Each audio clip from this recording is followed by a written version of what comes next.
Hello friends, welcome you all. स्वागत है आप सभी का उमंग क्लासेस के ऑनलाइन प्लेटफॉर्म पे।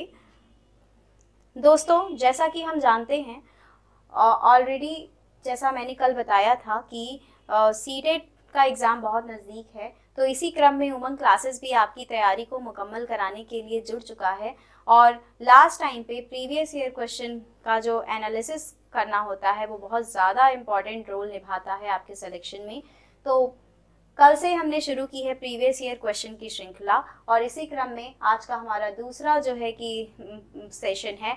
और आज फिर हम टॉप 30 क्वेश्चंस लेकर के आए हैं इंग्लिश पेडागोजी के, अंग्रेजी शिक्षण के, जो आपके लिए बहुत ज़्यादा बेनिफिशियल साबित होने वाले हैं।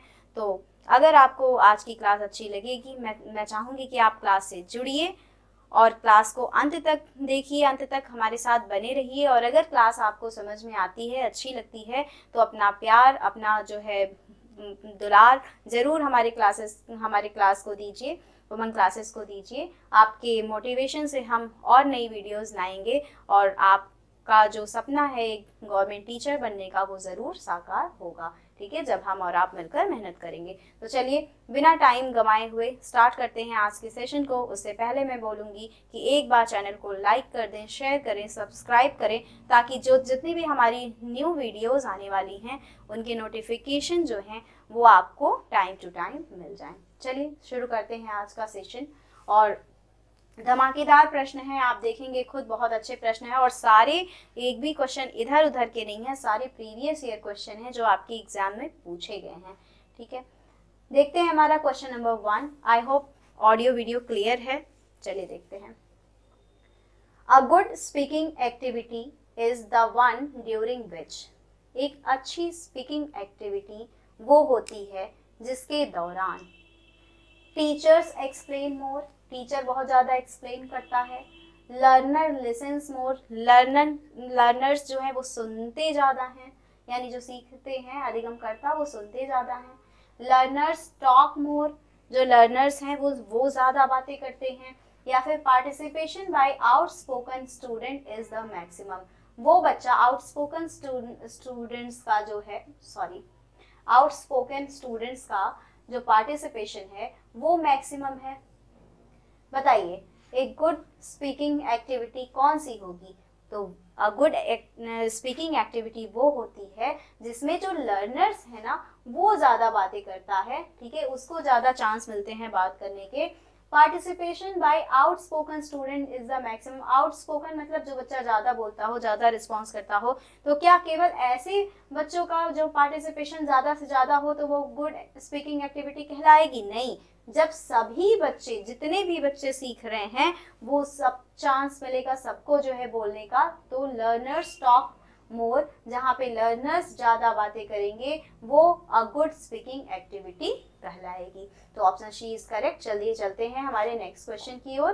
क्वेश्चन नंबर 2 कह रहा है, at the beginning of the lesson a teacher divided the class into groups and asked them to talk about an interesting newspaper article that they had just read. This type of speaking activity is for enhancing. ठीक है, lesson को शुरू करते समय, जब कोई lesson एक teacher शुरू कर रही है पढ़ाना, उस समय beginning of the lesson, at the beginning of the lesson, teacher क्या करती है, क्लास को ग्रुप्स में डिवाइड कर देती है और बच्चों से कहती है कि आप न्यूज़पेपर के इंटरेस्टिंग आर्टिकल्स के बारे में मतलब एक दूसरे से बात करें जो कि आपने हाल ही में पढ़ा हो।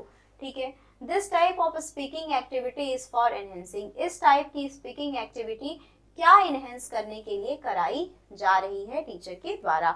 ठीक है, तो this is for oral fluency practice, controlled oral practice, guided oral practice और एक्टिव लिसनिंग। तो बेसिकली देखिए, एक्टिव लिसनिंग को तो हम तुरंत हटा देंगे क्योंकि यहाँ आपस में वो बात कर रहे हैं, तो एक्टिव लिसनिंग उतना सही नहीं रहेगा। ठीक है, गाइडेड ओरल प्रैक्टिस, यहाँ टीचर गाइड नहीं कर रही है, बच्चे न्यूज़पेपर के जो आर्टिकल पढ़े हैं हाल फिलहाल में, उन आर्टिकल्स पे वो आपस में बात कर रहे हैं या टीचर का कोई गाइडेंस नहीं है, तो गाइडेड ओरल प्रैक्टिस नहीं कहलाएगी।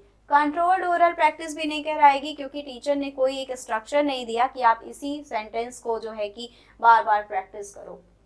ये कहलाएगी ओरल फ्लुएंसी प्रैक्टिस, यानी कि बच्चे का ओरल फ्लुएंसी प्रैक्टिस का मतलब हुआ धारा प्रवाह जो है वो बोल पा रहा है कि नहीं उस लैंग्वेज को, जो लैंग्वेज वो सीखना चाह रहा है। तो ओरल फ्लुएंसी की प्रैक्टिस कराना चाह रही है टीचर। तो option A will be the right answer for question number 2। चलिए चलते हैं हमारे नेक्स्ट क्वेश्चन की तरफ, जो कि है question number 3। Whole language approach is, whole language approach क्या है? तो होल लैंग्वेज अप्रोच जो होता है ना, ये वो अप्रोच होता है जिसमें हम ग्रामर को अलग से सिखाने की बात नहीं करते हैं। ये अप्रोच ग्रामर को अलग से नहीं सिखाने की बात करता है। ये स्टोरीज के माध्यम से ही, जो नॉवेल्स होती हैं उनके थ्रू ही, मतलब स्टोरी बच्चा पढ़ा, मीनिंग समझा और उसी में से उसने साथ ही साथ में ग्रामर सीख लिया। तो बेसिकली ये मीनिंग बेस्ड होती है। इसमें जो है कि अलग से कोई स्किल नहीं सिखाई जाती है। सारे स्किल जो लैंग्वेज के जो स्किल होते हैं वो सारे एक साथ होते हैं। तो वो मीनिंग बेस्ड होता है। होल लैंग्वेज में स्किल बेस्ड नहीं होता है, ठीक है, अलग अलग स्किल नहीं सिखाए जाते। ब्लेंड साउंड्स ये फोनिक्स से रिलेटेड हो जाएगा, और इन्फर्स अ साउंड सिंबल रिलेशनशिप ये भी जो है फोनिक्स से रिलेटेड हो जाएगा। तो option A will be the right answer for question number 3। चलिए चलते हैं next question, question number 4। The language we use for day-to-day face-to-face interaction is known as, देखिए इसमें अब ज़्यादा हमें कुछ नहीं करना, बस हमें जानना चाहिए कि day to day face to face interaction जिस लैंग्वेज में किया जाता है उस लैंग्वेज स्किल को हम क्या कहते हैं। तो ये बेसिकली एक जो है स्कॉलर हैं, क्यूमिन नाम है उनका, उन्होंने ये दिया था, ये दोनों उन्होंने दिया था। इसकी बात हम आगे एक क्वेश्चन है, ए ऑप्शन उसकी करेंगे। B will be the right answer, basic interpersonal communication skill, BICS, ठीक है, जो वो लैंग्वेज स्किल जिसमें हम day to day face to face interaction करते हैं तो उसे हम कहते हैं बेसिक इंटरपर्सनल कम्युनिकेशन स्किल, यानी BICS। क्लियर है? चलिए आगे बढ़ते हैं, देखते हैं हमारा next question, question number 5। A teacher at the secondary stage gives a text short story and asks them to read and discuss the meaning and ideas of the text from the point of view of power and justice.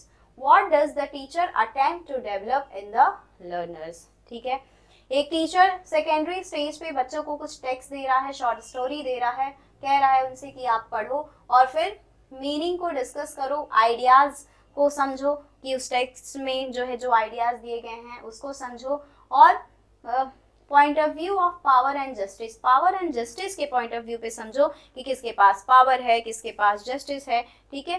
तो ऐसा teacher ऐसा क्यों कर रहा है, वो बच्चों में क्या डेवलप करना चाहता है। तो बेसिकली जब ऐसा कोई एक्टिविटी क्लास में कराई जाती है जिसमें बच्चा केवल पढ़े नहीं, बल्कि ये नहीं कि केवल उसने पढ़ लिया और उसको ब्लाइंडली जो है ट्रस्ट कर लिया क्या लिखा हुआ है, बल्कि वो तर्क करे कि क्या सही है, क्या गलत है, किसके साथ कहीं सही हुआ, किसके पास पावर है, किसके पास जस्टिस है, किसको जस्टिस नहीं हुआ, ठीक है। तो ऐसे में टीचर क्या डेवलप करना चाहता है, तो ऐसी एक्टिविटी करा करके क्रिटिकल लिटरेसी स्किल डेवलप की जाती है, ठीक है। क्रिटिकल पेडागोजी नहीं, क्रिटिकल लैंग्वेज डेवलपमेंट नहीं, ऐसा कोई टर्म नहीं होता है, और हायर ऑर्डर ये इसके बाद आता है, ठीक है ना। तो पहले क्रिटिकल लिटरेसी स्किल को डेवलप करने के लिए टीचर ऐसी एक्टिविटी क्लास में कराता है। चलिए चलते हैं नेक्स्ट क्वेश्चन की तरफ, question number 6। Procedural knowledge in the teaching learning grammar is, ये भी टर्म बेस है, आपको पता होना चाहिए। सीधा सीधा आंसर हम इसका लगाएंगे, procedural knowledge in the teaching learning grammar is. Teaching learning grammar में प्रोसीड्यूरल नॉलेज किसको कहा जाता है। देखिए दो चीज होती है, एक डिक्लेरेटिव नॉलेज और प्रोसीड्यूरल नॉलेज। तो जो प्रोसीड्यूरल नॉलेज होता है ना, जब बच्चा जानता है, उसको ग्रामर की नॉलेज है लेकिन उसका यूज भी करना जानता है, ठीक है ना। Knowing how to do the grammatical items, यानी वो ग्रामर, जैसे मान लीजिए एक बच्चा है, उसने करेक्ट सेंटेंस बोल दिया, ठीक है, जो कि ग्रामर के नज़रिए से बिल्कुल सही सेंटेंस है, तो हम कहेंगे कि वो बच्चा ग्रामर का सही यूज करना जानता है। तो जब हम ग्रामर का सही यूज करना जानते हैं, knowing how to do grammatical items, how to do grammatical items, उसको हम कहते हैं प्रोसीड्यूरल नॉलेज। क्लियर है? Knowledge about the grammatical item मतलब कि ग्रामर के बारे में नॉलेज होना, ना कि उसको यूज करना, ये कहलाता है डिक्लेरेटिव नॉलेज। ठीक है, लेकिन जब उसी ग्रामर के नॉलेज को जब यूज करने आता हो तो वो कहलाएगा प्रोसीड्यूरल नॉलेज। क्लियर है? I think knowing the rules of grammatical items ऐसा कोई टर्म नहीं है। Knowing the language and its culture ये भी नहीं है। सो बेसिकली प्रोसीड्यूरल नॉलेज वो होता है कि जब हम जाने कि हम अपने ग्रामर का कैसे यूज करना है, हमें वो आता हो, तो हम कहेंगे हमारे पास प्रोसीड्यूरल नॉलेज है। ठीक है, चलिए चलते हैं नेक्स्ट क्वेश्चन की ओर। Question number 7, Which of the following is not true of sign language? Sign language आप जानते हैं क्या होता है? ठीक है, मूक बधिर बच्चों के लिए स्पेशली साइन लैंग्वेज यूज किया जाता है। ठीक, तो साइन लैंग्वेज मतलब इशारों में बच्चे सीखते हैं, संकेतों के माध्यम से उनको सिखाया जाता है। साइन लैंग्वेज बेसिकली वो होता है। इसके बारे में क्या नॉट ट्रू है? ठीक है, sign language has many varieties, बिल्कुल ये सही है। साइन लैंग्वेज जो है बहुत सारी उसकी वेराइटीज होती हैं, American sign language, Indian sign language, British sign language. बात सही है, नॉट करेक्ट चूज करना है तो ये नहीं होगा आंसर। नेक्स्ट देखते हैं, sign language is a natural language. जो साइन लैंग्वेज है वो एक नेचुरल यानी स्वाभाविक भाषा है। हाँ, क्योंकि वो उसी कम्युनिटी के लोगों द्वारा डेवलप की गई है। ठीक है, कोई ये एक नेचुरल लैंग्वेज ही है, तो ये भी सही है, लेकिन हमें नॉट ट्रू चूज करना है, इसीलिए ये नहीं होगा। Sign language does not have a grammar. हाँ, ये हो सकता है क्योंकि साइन लैंग्वेज का अपना ग्रामर होता है। तो अगर ये लिखा है कि sign language does not have a grammar, तो यही हो जाएगा right answer for this question, क्योंकि साइन लैंग्वेज का अपना ग्रामर, अपना जो है सेंटेंस स्ट्रक्चर, सारी चीजें होती हैं। चले चलते हैं नेक्स्ट क्वेश्चन की तरफ। Question number 8, Which one of the following is true of the three language formula? Three language formula जो कि कोठारी आयोग ने दिया था, इसको हम हिंदी में त्रिभाषा सूत्र भी कहते हैं। ठीक है, त्रिभाषा सूत्र भी कहते हैं। क्या कहता है त्रिभाषा सूत्र? कि बच्चे की जो प्राथमिक लेवल पे जो बच्चे की शिक्षा है ना, वो 3 भाषा में होनी चाहिए। ठीक है, सबसे 3 भाषा वो सीखे। सबसे पहले तो रीजनल लैंग्वेज उसका फर्स्ट लैंग्वेज होना चाहिए। ठीक है, फर्स्ट लैंग्वेज के तौर पे रीजनल लैंग्वेज हो, मदर टंग हो, नेटिव लैंग्वेज हो। ठीक है, सेकेंडरी तौर पे अगर हिंदी नहीं है रीजनल लैंग्वेज तो हिंदी होना चाहिए, और अगर हिंदी जो है कि फर्स्ट लैंग्वेज है तो फिर इंग्लिश होना चाहिए, और फिर थर्ड कोई मॉडर्न इंडियन लैंग्वेज होना चाहिए। तो क्या कह रहा है? Which one of the following is true पूछ रहा है, true of the 3 language formula. तो पहला है option mother tongue, home tongue, regional language as the first language. बिल्कुल ये बात सही है, पहला ही हमें सही मिल गया, लेकिन हम अदर ऑप्शंस भी देख लेते हैं। English, Hindi, home language, local language as the first language. देखिए, फर्स्ट लैंग्वेज के तौर पे होम लैंग्वेज तो होगा, लोकल लैंग्वेज तो होगा, लेकिन स्पेसिफिक किसी लैंग्वेज की इंग्लिश कहीं का होम लैंग्वेज हो ये जरूरी नहीं है, हिंदी कहीं का होम लैंग्वेज हो ये जरूरी नहीं है। ठीक है, तो स्पेशली किसी भाषा को फर्स्ट लैंग्वेज नहीं बताया गया है, तो बी नहीं होगा सही। यहाँ भी वही चीज आ गई, mother tongue, home language, Hindi specially आ गया। मान लीजिए कहीं का रीजनल लैंग्वेज मराठी है, ठीक है, पंजाबी है, तो वहाँ फर्स्ट लैंग्वेज मराठी पंजाबी होगी ना, हिंदी क्यों होगी? हिंदी तब वहाँ सेकेंड लैंग्वेज हो जाएगी। Mother tongue, home language, English, फिर वही बात आ गई। तो ये तीनों जो है वो रॉन्ग हो जाएगा। The right answer will be A for question number 8। चलिए चलते हैं हमारे नेक्स्ट क्वेश्चन की ओर, that is question number 9। Remedial teaching is for, remedial teaching क्या होता है भाई? तो ये वो टीचिंग है जब बच्चों का प्रॉब्लम देखा जाए कि कोई लैंग्वेज सीखते समय बच्चा कहाँ प्रॉब्लम फेस कर रहा है, उसमें क्या सुधार करना चाहिए, उसके आधार पे टीचर जो है कि उनमें अपनी टीचिंग स्ट्रेटजीज को चेंज करता है और सुधार लाता है। तो रेमेडियल टीचिंग की ज़रूरत किसके लिए होती है, किसके लिए ये टीचिंग है? Learners who need attention on certain aspects of language learning, उन लर्नर्स के लिए है जो कि थोड़ा अटेंशन चाहते हैं कुछ सर्टेन एस्पेक्ट्स पे लैंग्वेज सीखते समय, या फिर teachers who need to modify their teaching for certain students to learn the language. ठीक है, teacher who need to modify their teaching for certain student to learn the language, teachers के लिए जरूरी है नहीं। लर्नर्स एंड टीचर्स, फिर teacher आ गया, ये बेसिकली लर्नर्स के लिए जरूरी होता है जिनको अटेंशन चाहिए तो इंग्लिश सीखते समय कुछ प्रॉपर एस्पेक्ट्स में। ठीक है, तो option A will be the right answer for question number 9। देखते हैं अब question number 10। A method of teaching in which a teacher and 4 students from a collaborative learning group A method of teaching in which a teacher and 4 students form a collaborative learning group with different roles. Dialogues occur on the content of the text passage, which creates a zone of proximal development in which reading comprehension improves. This method is referred to as, ठीक है, कह रहा है कि teaching method of teaching यानी पढ़ाने का वो मेथड जिसमें एक टीचर क्या कर रहा है, 4 बच्चों के साथ एक ग्रुप बना रहा है, एक लर्निंग ग्रुप बना रहा है और उन बच्चों को डिफरेंट रोल्स दे रहा है। उसमें जो डायलॉग्स हैं वो टेक्स्ट पैसेज दे दिया है उसने, उस टेक्स्ट पैसेज से वो बच्चे डायलॉग देख करके बोल रहे हैं। ठीक है, which creates a zone of proximal development, जो कि जोन ऑफ प्रॉक्सिमल डेवलपमेंट जो कि वाइगॉस्की की थ्योरी में बताया गया है, ये बना रहा है जिससे उनका रीडिंग कॉम्प्रिहेंशन इम्प्रूव हो रहा है, यानी कि रीडिंग की जो समझ है, कॉम्प्रिहेंशन जो है वो इम्प्रूव हो रहा है। This method is referred to, तो बेसिकली जब ऐसा होता है तो इसे हम कहते हैं reciprocal teaching. Reciprocal teaching basically क्या होती है, इसमें बच्चों को 4 अलग अलग बच्चों को अलग अलग रोल्स दे दिए जाते हैं। एक बच्चा जो होगा वो प्रेडिक्शन करेगा, अनुमान लगाएगा, दूसरा बच्चा जो है वो क्वेश्चन करेगा, तीसरा बच्चा क्लैरिफिकेशन देगा और चौथा बच्चा जो है वो बाद में उसका कंक्लूजन यानी सार बताता है।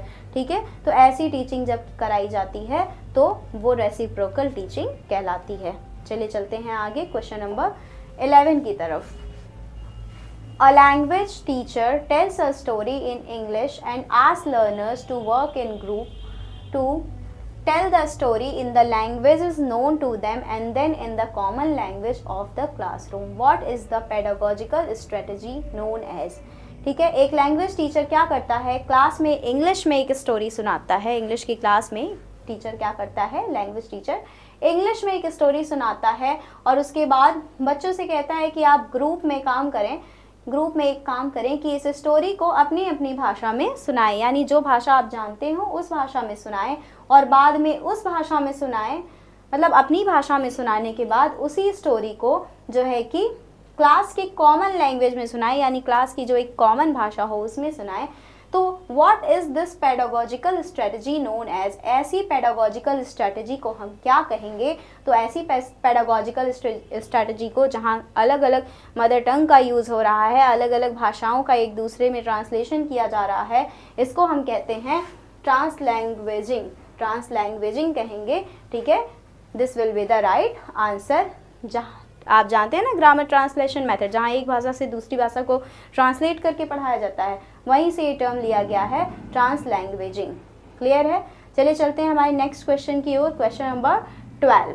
Okay, a learner reads through the news item in the newspaper to know specific information, this reading is known as. एक लर्नर क्या करता है, न्यूज़पेपर से कुछ न्यूज़ आइटम्स को पढ़ रहा है। क्यों पढ़ रहा है, टू नो स्पेसिफिक इन्फॉर्मेशन, कुछ जानकारियाँ हासिल करने के लिए वो एक न्यूज़पेपर पढ़ रहा है। ठीक है ना, न्यूज़ आइटम पढ़ रहा है। तो this reading is known as, ऐसी रीडिंग को हम क्या कहेंगे, क्रिटिकल रीडिंग नहीं कहेंगे। क्रिटिकल रीडिंग तब हम कहेंगे जब कोई मतलब पढ़ रहा है और साथ में तर्क वितर्क भी कर रहा है, तो क्रिटिकल रीडिंग नहीं होगी। ठीक है, स्किमिंग नहीं होगा। स्किमिंग जो होता है वो हम कहते हैं पढ़ने के बाद उसका जिस्ट निकालना, ठीक है, उसका सार निकालना। स्टडी स्किल नहीं होगा, ये कहलाएगा स्कैनिंग। स्कैनिंग क्या होता है? जब हम कोई टेक्स्ट को पढ़ते हैं कुछ इन्फॉर्मेशन निकालने के लिए, कुछ सर्टेन इन्फॉर्मेशन, स्पेसिफिक इन्फॉर्मेशन निकालने के लिए ओवरऑल, तो हम कहते हैं कि स्कैनिंग हम कर रहे हैं। ठीक है, चलिए, मीनिंग समझने के लिए नहीं कि वो किस भाषा में लिखा है क्या नहीं, बल्कि कुछ इन्फॉर्मेशन, सूचना निकालने के लिए जब हम कुछ पढ़ते हैं तो स्कैनिंग कहते हैं कि वहाँ से हमने कुछ महत्वपूर्ण जानकारियाँ, कुछ इन्फॉर्मेशन लिया। चलिए चलते हैं आगे क्वेश्चन नंबर 13 पे। Which of the following is not the purpose of extensive reading? Extensive reading का पर्पज क्या नहीं है? 2 टाइप की रीडिंग हम जानते हैं, इंटेंसिव और एक्सटेंसिव। ठीक है, तो एक्सटेंसिव रीडिंग क्यों की जाती है भाई? तो रीडिंग फॉर एप्रिशिएशन, हाँ, एप्रिशिएशन के भी लिए भी रीडिंग की जाती है। ठीक है, रीडिंग फॉर एक्स्ट्रापोलेटेशन, मतलब पार्ट से आगे बढ़ के सोचने के लिए, बिल्कुल इसके लिए भी की जाती है। Reading for learning grammar, grammar पढ़ने के लिए हम रीडिंग थोड़े ना करेंगे, ग्रामर सीखने के लिए, ग्रामर सीखने के लिए तो क्लासेस चलती हैं ना। रीडिंग फॉर प्लेजर, हाँ, प्लेजर के लिए भी हम, आनंद के लिए, मज़े के लिए भी हम एक्सटेंसिव रीडिंग करते हैं। तो एक्सटेंसिव रीडिंग ग्रामर सीखने के लिए नहीं की जाती है। तो C will be the right answer for question number 13, because not पूछा है। ठीक है, तो not C will be the right answer. चलिए चलते हैं क्वेश्चन नंबर 14 पे। Which of the following methods advocates oral drilling and mastery of the formal properties of language as essential for language learning? ठीक है, ओरल ड्रिलिंग की बात कह दिया भाई, ओरल ड्रिलिंग कराए और mastery of the formal properties of language. ठीक है, तो जहाँ ओरल ड्रिलिंग, ड्रिलिंग शब्द सुनते ही आप यहाँ पहले ऑप्शन में देखिए, कल हमने पढ़ा था ऑडियो लिंगुअल जो मेथड होता है, उसमें टीचर एक पैटर्न दे देता है, एक स्ट्रक्चर दे देता है और बार बार ड्रिलिंग कराई जाती है बच्चों को, ताकि वो उस पैटर्न के थ्रू वो लैंग्वेज, एक वो फिक्स पैटर्न सीख लें, उसका इस्तेमाल करना सीख लें। तो ड्रिलिंग की बात आ गई तो ऑडियो लिंगुअलिज्म हो जाएगा, कम्युनिकेटिव लैंग्वेज टीचिंग नहीं होगा, क्योंकि ये क्या होता है ना, डेली लाइफ में बच्चों को कम्युनिकेट करके लैंग्वेज सिखाने की बात करता है, ना कि ड्रिल करके। ग्रामर ट्रांसलेशन, एक भाषा से दूसरी भाषा में अनुवाद करके लैंग्वेज सिखाना चाहता है, तो ये भी नहीं होगा। टोटल फिजिकल रिस्पॉन्स का मतलब कल हमने 29 या 30 वाला क्वेश्चन डिस्कस किया था कि टोटल फिजिकल रिस्पॉन्स क्या है? ऐसी एक्टिविटी जहाँ बच्चे पूरा फिजिकल रिस्पॉन्स करें, यानी उन लर्निंग बाय डूइंग बेसिकली कह दें कि बच्चे का पूरा शरीर, पूरा जो सेंसेस हैं, हैंड्स हैं, वो सब वर्क कर रहा है। तो ऐसी एक्टिविटी तो ये है नहीं। ओरल ड्रिलिंग की बात कर रहा है, तो option number A will be the right answer for question number 14। I hope it is clear. चलिए चलते हैं question number 15। Which one of the following statement is true of language learning? Language learning के लिए कौन सा statement जो है वो ट्रू है? ठीक है, knowledge of the native first language interferes in the learning of second language. Knowledge of the native first language has nothing to do in the learning of second language. Knowledge of the native first language supports in the learning of second language. First language learning and second language are completely distinct. तो सीधी सीधी बात है, ये NEP भी हमारा कहता है, national education policy, और NCF ये बोलते हैं कि जो हमारा फर्स्ट लैंग्वेज है वो सेकेंड लैंग्वेज को सीखने में सपोर्ट करता है, कोई बाधा खड़ी नहीं करता है। इसको हमारे, अगर कोई बच्चा किसी दूसरी भाषा बोलने वाले क्षेत्र से आ रहा है और आप उसको कोई स्पेसिफिक लैंग्वेज सिखाना चाहते हैं जो कि उसका सेकेंड लैंग्वेज है, तो उसका मदर लैंग्वेज उसको सेकेंड लैंग्वेज सीखने में हेल्प करेगा, उसको पॉजिटिवली लेना चाहिए। तो knowledge of the native first language supports in the learning of second language. C will be the right answer for question number 15। I hope I am clear. चलिए चलते हैं, आगे बढ़ते हैं। Question number 16। A teacher of class 6 brought items like spoon, plate, utensils, boxes and pan to her classroom to teach vocabulary from their writing a description of objects in kitchen. What are these objects known as in language teaching? ठीक है। Teaching material मतलब एक teacher है class 6 में, वो कुछ items ला रहा है, स्पून हुआ, चम्मच, प्लेट हुआ, यूटेंसिल्स यानी बर्तन, बॉक्सेस एंड पैन, वोकैबुलरी पढ़ाने के लिए, ठीक है ना। तो what are these objects known as, तो देखिए रियल लाइफ के जो ऑब्जेक्ट्स जब टीचिंग में यूज़ होते हैं तो हम उनको एक टर्म है कहते हैं रियलिया। क्या कहते हैं? रियलिया कहते हैं। Real life objects use in teaching is called realia. सीधे सीधे याद करेंगे, ये नहीं होगा, ये नहीं होगा, एक टर्म है रियलिया। रियल लाइफ ऑब्जेक्ट्स को जब हम क्लास में पढ़ाने के लिए इस्तेमाल करते हैं तो हम उसको रियलिया कहते हैं। This is the right answer. Okay, चलिए बढ़ते हैं हमारे नेक्स्ट क्वेश्चन की ओर, that is question number 17। Declarative knowledge is, अभी हमने प्रोसीड्यूरल नॉलेज पढ़ा था, ठीक है, तो आ गया ना डिक्लेरेटिव नॉलेज। प्रोसीड्यूरल नॉलेज क्या था? तो knowing to do the grammatical item, मतलब हमको ग्रामर यूज़ करने आना चाहिए, ठीक है, ग्रामर का प्रयोग करने आना चाहिए लाइफ में, तो हम कहेंगे हमारे पास प्रोसीड्यूरल नॉलेज है। लेकिन जब हमारे पास knowledge about the grammatical item की जानकारी हो तो वो कहलाता है डिक्लेरेटिव नॉलेज, ठीक है। हम ग्रामर के सिद्धांतों को जान रहे हैं, ग्रामर के प्रिंसिपल्स हमें पता हैं, ठीक है, रूल्स हमें पता हैं, तो वो होता है डिक्लेरेटिव नॉलेज। और जब उन्हीं रूल्स को हम यूज़ करना जानते हैं तो वो कहलाता है प्रोसीड्यूरल नॉलेज, ठीक है। I hope I am clear. Pronounce, word and language ये नहीं होगा। Knowing how to identify an error in grammatical items, no, ठीक है। Knowing how to do the grammatical item, knowing how to do the grammatical item ये तो procedural knowledge हो गया, ठीक है। How to identify an error in grammatical item, ठीक है, तो नोइंग हाउ टू डू ये भी इसी के अंतर्गत आ जाएगा।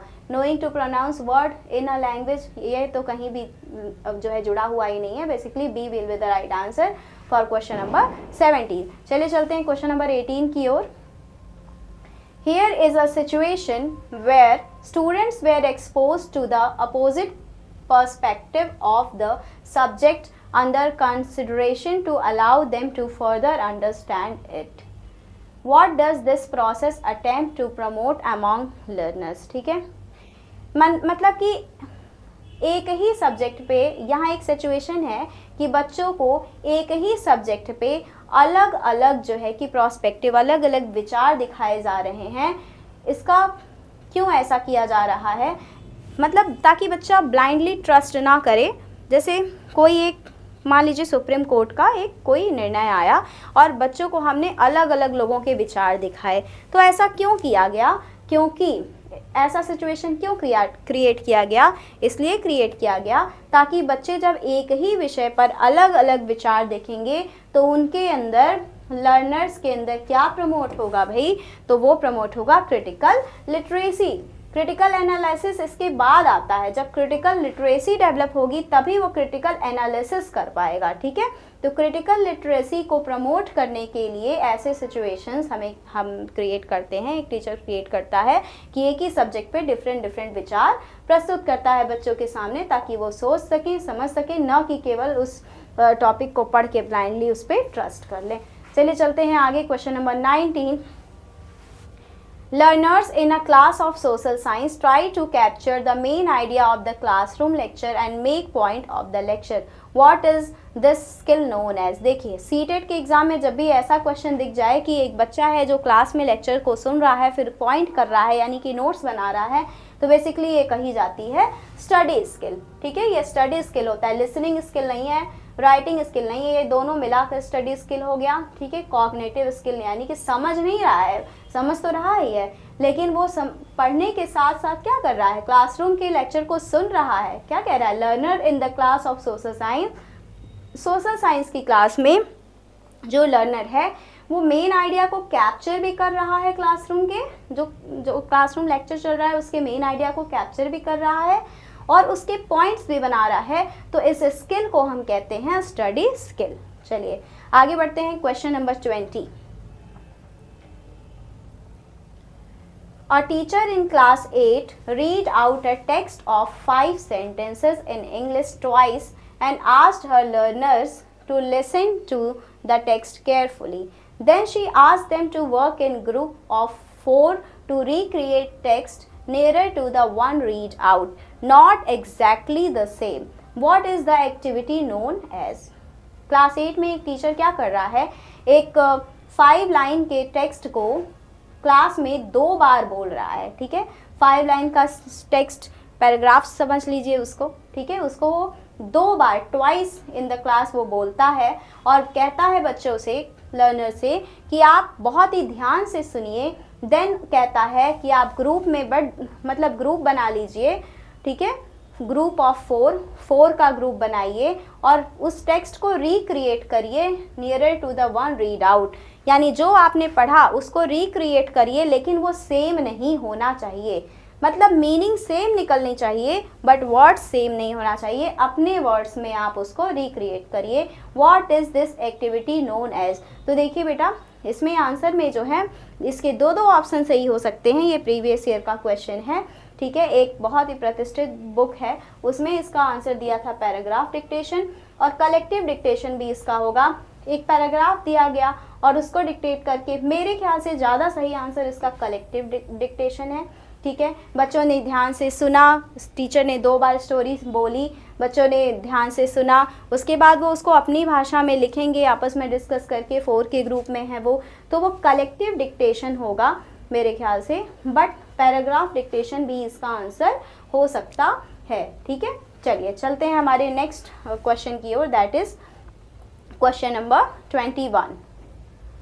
This refers to the proficiency in academic language or language needed for various content areas, ठीक है, यानी कि उस लैंग्वेज में प्रोफिशिएंसी, उस एकेडमिक लैंग्वेज में प्रोफिशिएंसी जो क्या हो, अदर एरियाज के लैंग्वेज को समझने में मदद करे। मतलब कि जैसे एक एकेडमिक लैंग्वेज होता है जो हेल्प करता है बाकी सब्जेक्ट को समझने में, ठीक है, जैसे सोशल साइंस हुआ, हिस्ट्री हुआ, मैथ्स हुआ, इनको भी समझने में एक जो लैंग्वेज हेल्प करेगा उसको हम कहते हैं जो है एकेडमिक लैंग्वेज। तो उस लैंग्वेज में जो प्रोफिशिएंसी आती है, उस प्रोफिशिएंसी को, उस स्किल को हम क्या कहते हैं? तो उसको हम कहते हैं कॉग्निटिव एकेडमिक लैंग्वेज प्रोफिशिएंसी। इसको भी जो है जॉन क्यूमिन ने ही दिया था, जिन्होंने बेसिक इंटरपर्सनल कम्युनिकेटिव स्किल दिया था।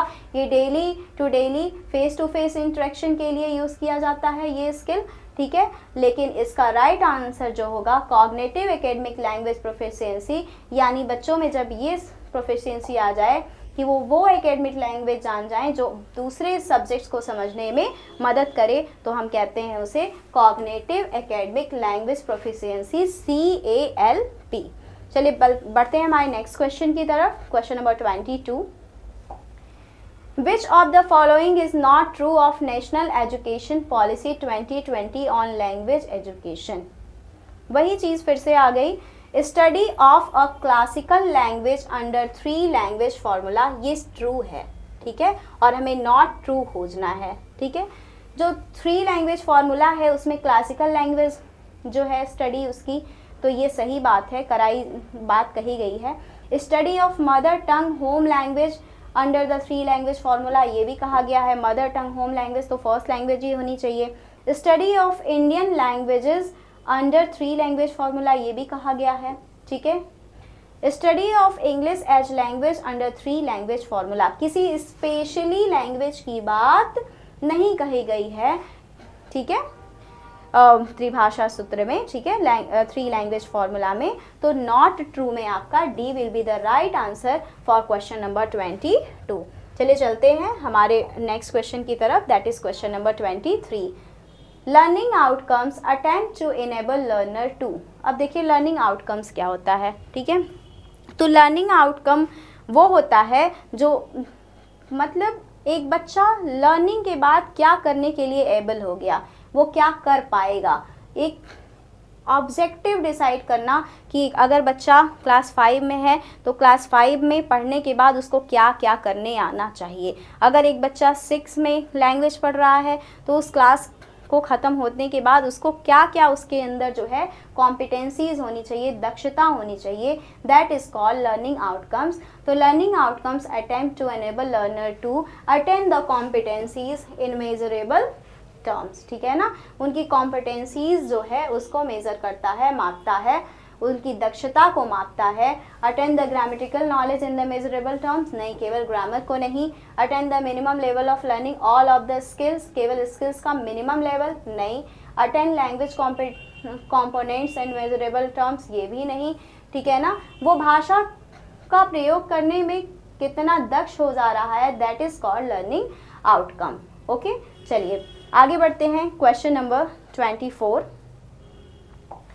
You are a Hindi speaking teacher but you get posted in a primary school which is in the area of Punjab. Okay, कह रहा है you are a Hindi speaking teacher, आप एक हिंदी स्पीकिंग टीचर हैं, but you get posted in a primary school which is in the area of Punjab, जो कि पंजाब में located है। Since you do not know local language of that area you should, हालांकि आप वहाँ का लैंग्वेज, लोकल लैंग्वेज नहीं जानते हैं, तो यू शुड, आपको जो है कि क्या करना चाहिए, motivate the community to learn Hindi. आप हिंदी स्पीकिंग टीचर हैं, तो आप वहाँ जहाँ आपकी पोस्टिंग होगी वहाँ भी आप जो है कि हिंदी को बढ़ावा देंगे, मोटिवेट करेंगे कि आप भी लोग हिंदी सीख लीजिए। नहीं, ये निगेटिव एस्पेक्ट हो गया, तो ये नहीं होगा। एज अ लैंग्वेज टीचर हम ये नहीं कर सकते। Immediately apply for the transfer to a Hindi speaking area, ये भी निगेटिव एस्पेक्ट है, ठीक है। हमें एक टीचर हैं तो हमें हमेशा पॉजिटिवली रिस्पॉन्स करना है। Use the child's language as a resource and start teaching, जो बच्चे का जो लैंग्वेज है ना उसको हम रिसोर्स मान सकते हैं अपने लिए और हम टीचिंग स्टार्ट कर सकते हैं, ये पॉजिटिव एस्पेक्ट है। कम्युनिकेट इन इंग्लिश, अच्छा, अगर पंजाब का एरिया है, बहुत ज़्यादा बच्चे पंजाबी पढ़ते होंगे, त्रिभाषा सूत्र ने ऑलरेडी कहा है कि हम जो टीचिंग है वो फर्स्ट लैंग्वेज में देंगे, रीजनल लैंग्वेज में देंगे। तो कम्युनिकेट इन इंग्लिश, मान लो बच्चों को इंग्लिश आए ही ना, समझ ही ना आए, तो ये भी एक नेगेटिव एस्पेक्ट हो गया। हमें जो भाषा है हम उसको इस्तेमाल कर देंगे, नहीं, हम क्या करेंगे, use the child language as a resource and start teaching. Child के लैंग्वेज को हम रिसोर्स की तरह लेंगे और अपनी टीचिंग को स्टार्ट करेंगे। I hope it is clear. चलिए चलते हैं next question, question number 25। A child does not right a paragraph on her own even after brainstorming the topic, however she is able to write it under adult or peer guidance, this guidance is called। ठीक है, एक बच्चा है जो paragraph नहीं लिख पा रहा है, खुद से एक पैराग्राफ नहीं लिख पा रहा है, लेकिन जब उसे गाइडेंस मिलती है, पीयर गाइडेंस मिलती है, किसी साथी की, दोस्त की गाइडेंस मिलती है, या फिर किसी बड़े का सपोर्ट मिलता है, गाइडेंस मिलता है, तो वो लिखने में सक्षम हो जाता है। तो दिस गाइडेंस इज कॉल्ड, इस गाइडेंस को क्या कहते हैं, तो इस गाइडेंस को कहते हैं स्कैफोल्डिंग। वाइगोस्की की थ्योरी आपने पढ़ी होगी, ठीक है ना। टीम टीचिंग नहीं कहेंगे, पीयर टीचिंग नहीं कहेंगे, पीयर काउंसलिंग नहीं कहेंगे। ये बेसिकली एक टर्म होता है कि अगर कोई बच्चा कोई काम नहीं कर पा रहा है और उसे बड़े की मदद दे दी जाए और वो काम कर ले, तो जो मदद होगी, वो जो हेल्प होगा, वो कहलाएगा स्कैफोल्डिंग।